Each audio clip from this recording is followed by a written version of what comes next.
When we speak of the architects of modern history, certain names resonate with the force of an epochal shift, their stories charting the course of nations and inspiring generations. Among them stands a figure whose life was a testament to the power of a single, unwavering idea: the liberation and unification of a continent.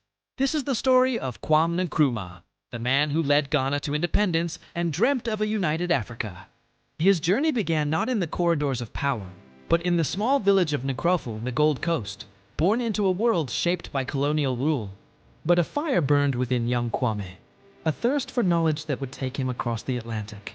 In the United States, and later in London, he immersed himself in study, but his true education came from the vibrant intellectual and political movements he encountered. It was there, amidst fellow thinkers and activists from across the African diaspora, that a powerful vision began to crystallize. A vision of a free, self-determining Africa, a continent united in its destiny. This dream, forged in the lecture halls of Lincoln University and the bustling streets of London, would become his life's mission. Upon his return to the Gold Coast, Nkrumah was no longer just a student. He was a revolutionary.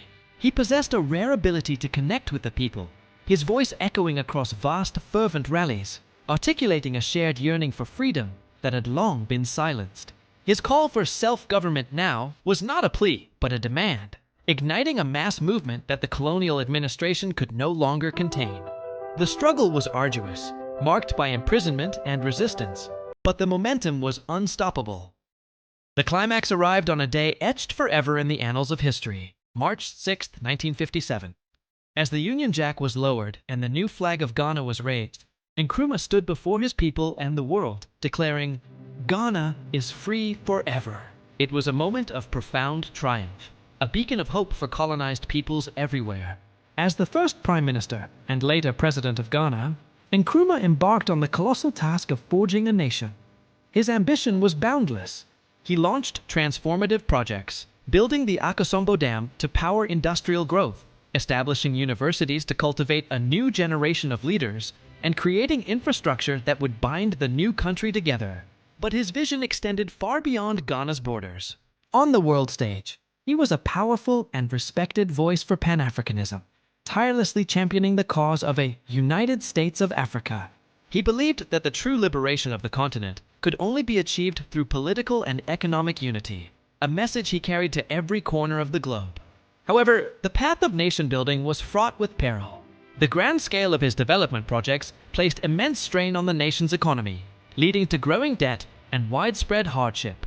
Political dissent simmered, and opposition mounted against his increasingly authoritarian style of rule.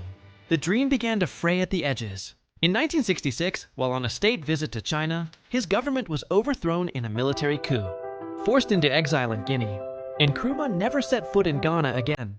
Yet, even from afar, he refused to be silenced, continuing to write and broadcast, his voice still carrying the flame of Pan-African revolution. A leader separated from his land, but never from his cause. Though his presidency ended in turmoil and exile, the legacy of Kwame Nkrumah is undeniable and enduring.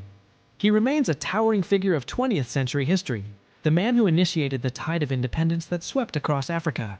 His ideas on unity, self-reliance, and neo-colonialism continue to influence and inspire leaders, activists, and thinkers across the world. His life was a complex tapestry of triumph and trial, but his ultimate vision for his people and his continent remains a powerful call to action. As he so eloquently declared, defining his non-aligned and forward-looking stance in a world divided by ideology, "We face neither east nor west. We face forward."